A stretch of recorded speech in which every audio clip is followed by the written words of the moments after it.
It's 3:12 a.m., the house is completely quiet, but I couldn't sleep. My body was exhausted, my eyes were burning, yet my mind just wouldn't turn off. I remember sitting there on the edge of the bed, looking at the clock, thinking, this isn't normal anymore. What scared me the most wasn't just the sleepless night, it was what I knew would happen next if I didn't fix it. After 60, sleep isn't just rest, it's independence. I'm Dr. Sam. I spent over 35 years helping patients deal with sleep problems. And for most of my career, I thought I understood it. Pause and eat. But after turning 65, something changed. I started waking up in the middle of the night, lying there for hours, unable to fall back asleep. And I remember thinking, I've seen this in my patients for years, but I never thought it would happen to me. Nhin shuang nhe, roi nhin lai camera. That experience forced me to look at sleep differently. Because after 60, it's not just about feeling tired the next day, it affects your balance, your memory, your energy, and over time, your independence. Pause. So I stopped trying to force sleep and started paying attention to what actually helps the body relax again. Not pills, not complicated routines, just simple signals that tell your body it's safe to rest. Jung-he-hon, Cham-hon. And over time, I found a few methods that truly made a difference. They didn't work instantly every night, but they worked consistently. Nin Tang Camera, Tao Trust. Tonight, I want to share 5 of those gentle techniques with you, including one method used by military pilots to fall asleep even under a stress. Beat Ni, Curiosity. And if you stay with me until the end, you'll have a complete sleep toolkit you can use the very next time you wake up at 3 a.m. Method 1. The 4-7-8 breath. The first technique I want to show you is the one I still come back to most often when I wake up in the middle of the night. It's called the 4-7-8 breathing method. This breathing pattern was popularized by Dr. Andrew Weil, and it's based on slow, controlled breathing practices designed to calm the nervous system. And while this isn't magic, it does something very important. It gives your body a clear signal that the danger has passed and that it's safe to relax. That matters because when many people over 60 can't sleep, the real problem isn't that the body forgot how to sleep. It's that the nervous system is still too alert. The heart is a little too active, the breathing is a little too shallow, and the mind is still acting like it needs to stay on guard. Slow, deep breathing can help shift the body in the opposite direction. In fact, sleep experts often recommend deep breathing when you wake up in the middle of the night, because it may activate the parasympathetic nervous system, the part of the body involved in relaxation and sleep. And in sleep medicine more broadly, relaxation therapy is included in the American Academy of Sleep Medicine's behavioral recommendations for chronic insomnia in adults. So this is not just a random internet trick. It fits inside a larger evidence-based approach to helping the body settle down before sleep. Now let me show you exactly how I want you to do it. First, sit up or lie down in a comfortable position. If you're learning it for the first time, sitting slightly upright may feel easier. Place the tip of your tongue just behind your upper front teeth, right on that little ridge of tissue, and keep it there the whole time. Now we begin. Exhale completely through your mouth. Let it come out gently with a soft whooshing sound. Then close your mouth and inhale quietly through your nose for a count of 4. Hold that breath for a count of 7. Then exhale through your mouth for a count of 8. That's one round. On screen text. Inhale 4, hold 7, exhale 8. Let's do one together, slowly. Inhale 2, 3, 4. Hold 2, 3, 4, 5, 6, 7. Exhale 2, 3, 4, 5, 6, 7, 8. Pause. And again, inhale for 4, hold for 7, exhale for 8. When I use this in the middle of the night, I don't try to force a sleep. I only focus on the breathing pattern. That's important. The goal is not to chase sleep. The goal is to calm the system that's blocking sleep. Now, let me show you exactly how I want you to do it. Start with 4 cycles. That's enough for most people when they're learning. If you're doing this at 3 a.m., don't check the clock again. Don't start evaluating whether it's working. Just do the breathing, keep the room quiet, and let your body respond in its own time. Some people notice the first thing that changes is their chest feels looser. Others notice their shoulders drop. For me, the first sign is usually that my heartbeat stops feeling so loud. Now, I want to be honest with you, this method is not a miracle cure, and it may not knock you out in 60 seconds every single night. But it is simple, safe for most people, costs nothing, and it lines up with what we know about relaxation and sleep. When breathing slows down, the body has a better chance of letting go. If holding your breath feels uncomfortable, makes you dizzy, or increases anxiety, shorten the counts a little and keep the exhale longer than the inhale. And if your sleep trouble is severe, frequent, or tied to snoring, gasping, chest symptoms, or major daytime fatigue, that's when I'd strongly encourage you to talk to your doctor. For me, this was the first step, the one that calmed the alarm system. But sometimes breathing alone isn't enough, because even when the mind begins to settle, the body may still be holding tension. So let me show you the second technique that helped me with that. For me, breathing was a good start. It helped slow things down, but some nights that still wasn't enough. Because even when my breathing was calm, my body still felt tight. My shoulders were tense, my jaw was clenched, my legs just wouldn't settle. And the strange part is, I didn't even realize I was holding that tension until I learned how to let it go. This next method is called progressive muscle relaxation. It's been used for a long time, even in clinical settings. And the idea behind it is very simple. You can't fully relax until you first notice where you're tense. So instead of trying to force your body to relax, we do something a little different.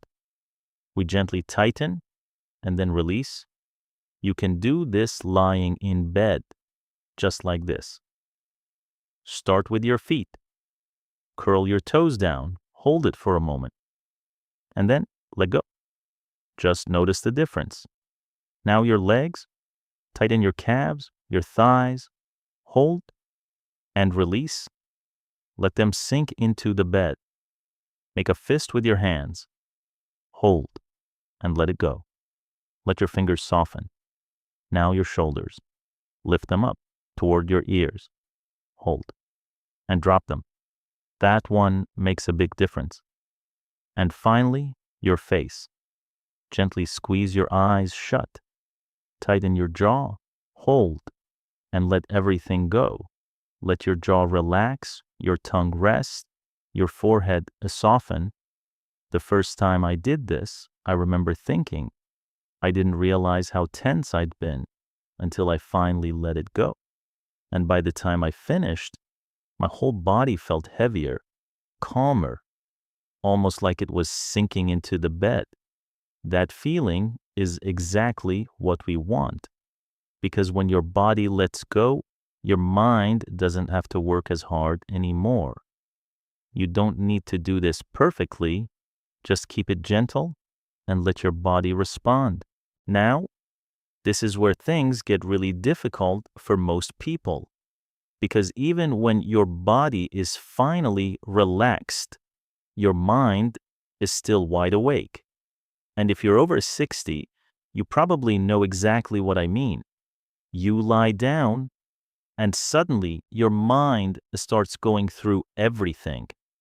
Things you said years ago, things you need to do tomorrow, things you can't fix tonight. And the harder you try to stop thinking, the worse it gets. So instead of trying to stop your thoughts, we're going to gently confuse your brain. This technique is called cognitive shuffling, and it works in a very simple way.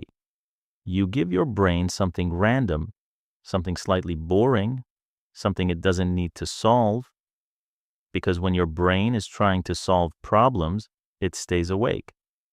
But when it starts thinking in random, disconnected images, it begins to drift the same way it does right before sleep. Here's how I want you to do it. Pick a simple word, let's say bedtime. Now take the first letter, B, and picture simple things that start with B. A bear, a ball, a baby sleeping, a boat on water. Don't rush. Just let the images come. Then move to the next letter, E. An elephant, an egg, an envelope. Then D, a dog, a door, a drum. The first time I tried this, I didn't even get halfway through the word before I fell asleep. And the reason this works is because your brain can't worry and imagine random things at the same time. So instead of fighting your thoughts, you gently replace them. There's no right or wrong way to do this. If your mind wanders, that's okay. Just come back to the next letter. Now, this next one is a little different because it doesn't happen in bed. It happens before you even lie down. And I wish I had learned this sooner, because for years, I thought my problem was sleep, but it wasn't. It was everything I was carrying into bed with me. This is what I call the worry dump. It's simple. Before you go to bed, you take everything that's in your head and you put it on paper. Here's how I do it. Take a piece of paper or a small notebook, draw a line down the middle. On the left side, write down what's on your mind. It doesn't have to be perfect. Just get it out. Something like, I need to call the doctor. I forgot to pay a bill. What if something goes wrong tomorrow? On the right side, write the next smallest step. Not the full solution, just the next step.